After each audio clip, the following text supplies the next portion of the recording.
Hey guys, welcome back to Sabers Forever. I'm John, and today we're going to be going over a Vader MPP 2.0. This guy is installed with a proffieboard V2 in the neopixel configuration.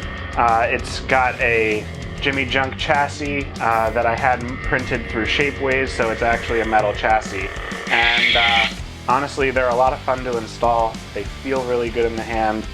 The basic kit looks really good. There are plenty, and trust me, plenty of upgrade options like a steel emitter, appropriate feeling T-grips that aren't just rubber, real wires that you could put on this thing. So lots of upgrades that could happen.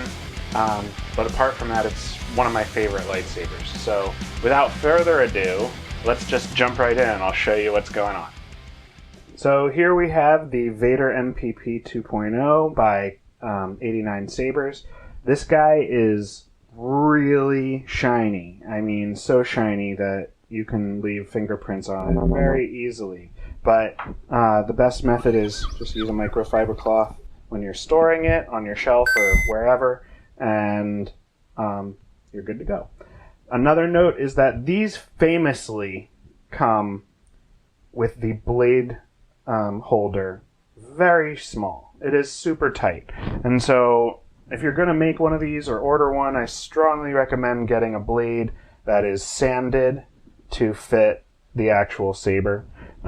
These guys are just, for neopixel, it's too tight. I mean, it needs to be a snug fit, but it can't be so tight that it's going to pull the end of the saber blade cap off. You know, just, you need to make sure that these things are tight, but not so tight that you're going to end up damaging the electronics.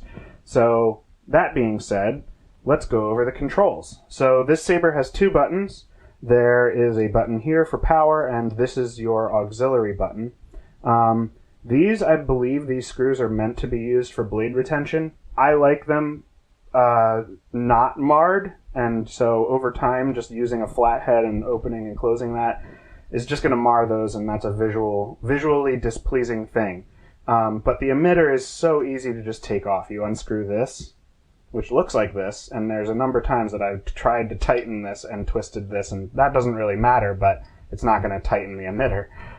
But this just comes off very easily like that, and I put a blade retention screw underneath. So it's always hidden, and you more commonly probably always have an Allen wrench if you have other lightsabers. So that being said, Allen wrench, ahoy. And then also, this screw that holds the clamp section together usually comes very long, and so I like to cut those down just to make it flush. But apart from that, let's open it up. As I said earlier, this is a Jimmy Junk lightsaber that chassis that I had printed from Shapeways. So the chassis is actually nickel steel and black nylon. So we have our 2.1 millimeter recharge port, two nylon they are plastic crystals, they're not nylon. Your proffieboard V2.2, a 28 millimeter bass speaker, and your battery is up here, which is an 18650 3.7 volt battery, and it's a high drain because this is a neopixel lightsaber. This also has the new NPXL stock V3 connector for the neopixel blade. So it's actually lit in the emitter without the blade being in, which is, in my opinion, always desirable. So let's turn it on. This has a kill key in it right now where you would also recharge the saber. Be careful not to choke on your aspirations. And as you can see, the crystals light up red. I don't have save state on this lightsaber because I would assume that you always want your Vader font to be default red. So save state is not on this lightsaber, where it will normally, if that's on, what that means is that it'll remember what font you were on last when you turned the power off, and it'll save all the color settings for your color change on each font. So like if you changed Vader to yellow and then turned it off and turned it back on, it would stay yellow. So I thought, this being a replica, probably not that desirable. of a feature. So this will always, when you turn it off and turn it on, default to Rogue One Vader font by Ksith, and it'll always be red. To turn it on, you just tap the power button. To turn the blade off, you tap the power again. For music, you would hold the button for 1 second and then release it while the blade is off. While the blade is on, you can tap the auxiliary for blaster effects. If you clash the blade and hold the power button, you'll go into lockup. I believe if you hold power and tap auxiliary, it'll do lightning block. And then there's tip drag, which you can achieve by stabbing the wall or the floor and holding the power button, which will then, if it's pointed down, you'll get tip drag, or if it's pointed horizontal, you'll get melt. And then also you can color change by holding the aux and tapping the power while the blade is on. So let's just demonstrate some of that.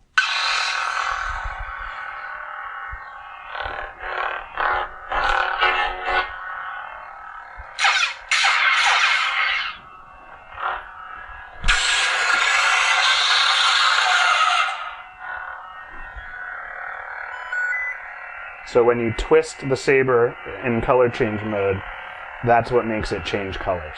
And this also affects the main blade. So your crystals in your main blade will always match. And when you're done, you find the color that you want, just tap the power button, and you'll get that be-doo-doo. And now you're stuck on here.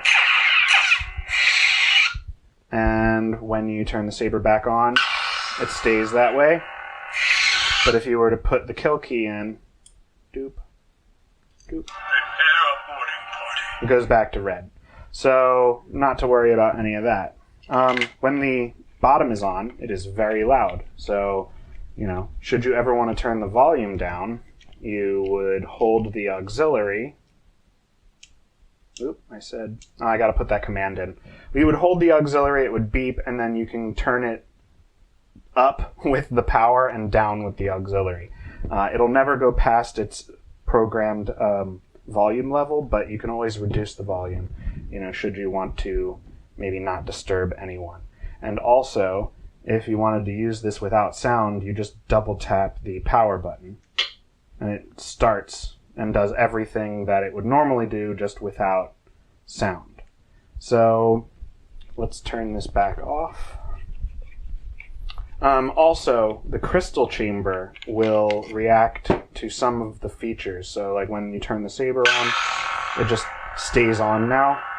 And then when you do blasters, you get some reaction in the crystal there. I didn't set this to react to clashes or lockup, but it does the lightning, but I'm not sure what that command is, so I'm not really going to mess around with it right now. But yeah, so that pretty much does it for this. So you would just, when you're done, put the kill key back in or put it on the charger, and then just close this back up. Real easy to use. And then just to show the blade plug, so there's the blade plug in there. And then I'm going to just take this off. I'll put that there. Loosen this. Now, I would also like to note that if the blade plug did not just fall in and fall out like that, then there would be a real issue, because there's no way to dig this out other than like whipping the saber, which then this is going to go flying, right? So I made sure that this was small enough to just freely go in and out, but that the spring section in here for decoration is a little bit tighter of a diameter than the actual blade holder below it. So this is a little bit smaller or thinner than the blade that's coming with the lightsaber. So when you go to put the blade in, make sure you back out the set screw enough, because you'll notice when you take this out and put the blade in, it'll stop short because this is still protruding on the inside. Now, when you do the other way, you'll notice that you'll have to twist this a lot in order to lock this in place. And then also, this is very thin, So you don't have to wrench it. It just has to be seated and held in place. So doop, doop, just a little bit. Not going nowhere. And then tighten that as much as you like. Obviously try not to strip it. And that is the entire saber. Alright, so that does it for this video. If you guys like what you saw and you want to see more, please like and subscribe. There's going to be plenty of more videos to come in the very near future. This is one of them. So if you want to see that, it's a Satil Shan double-sided lightsaber. I don't know why you wouldn't want to see that. It's already done too, so stay tuned, because that video is coming very quickly. May the Force be with you, and as always, I'll see you on the next one.